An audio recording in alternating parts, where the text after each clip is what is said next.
সম্মানিত উপস্থিতি, আজকের এই মানববন্ধনে আমি একটি কথাই বলবো যে এই দেশটা স্বাধীন করে ডাক দিয়েছিল বঙ্গবন্ধু ডাক দিয়েছিল এবং মৌলানা ভাসানী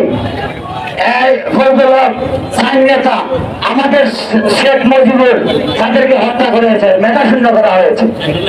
আমি মনে করবো যে এতে স্বাধীনতা যুদ্ধে যারা প্রাণ দিয়েছে আমাদের দেশে বড় বড় যারা বুদ্ধিজীবী তাদেরকে মারা হয়েছে।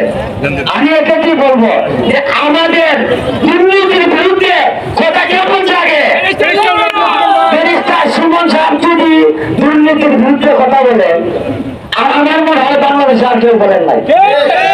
আমি অনুরোধ করবো 300 এমপি ছিল, এর মাঝে বঙ্গবন্ধুর উপরে যদি একজন বঙ্গবন্ধু এই দেশের স্বাধীনতার ঘোষণা দিয়েছিলেন এবং ব্যারিস্টার সুমন এই দেশে দুর্নীতির বিরুদ্ধে দুর্বার আন্দোলন গড়ে তুলছেন।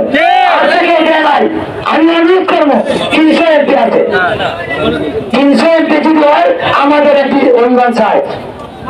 আমি অনুরোধ করবো বাকি 299 জন এমপি আমাদের সুমনের সাথে একত্রতা ঘোষণা করো।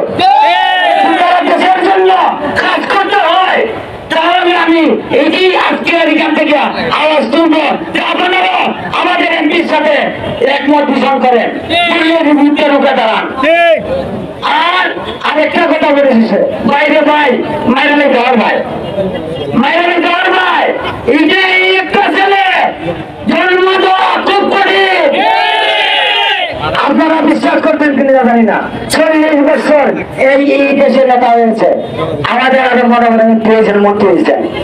আপনারা এই 40 বছরের উন্নয়ন দেখছেন, আর বাকি 6 মাসে আমাদের ব্যারিস্টার সুমনের উন্নয়ন আপনারা দেখছেন। আরো 4.5 বছর বাকি, খেলা শুরু, খেলা শুরু। দেখবেন এই ছেলেটা দান বাঁচিয়ে রাখেন, এদের দায়িত্ব আমাদের আর কেন না।